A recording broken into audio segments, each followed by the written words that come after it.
Anthony Stewart is a professional footballer who plays as a central defender for Wycombe Wanderers.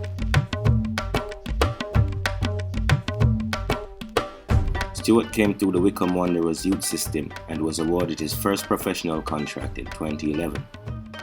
He made his Football League debut against Preston North End on the 14th of January 2012. Between 2012 and 2014, he played 65 games, scoring 5 goals. Stewart joined Crewe Alexandra, first on a loan in November 2014, then in January 2015, he signed a short-term contract to the end of the season at Crewe, with Wycombe receiving a small fee.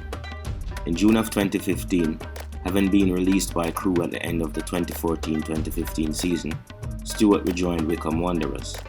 Since 2015, he played 183 games, scoring 10 goals for Wycombe Wanderers.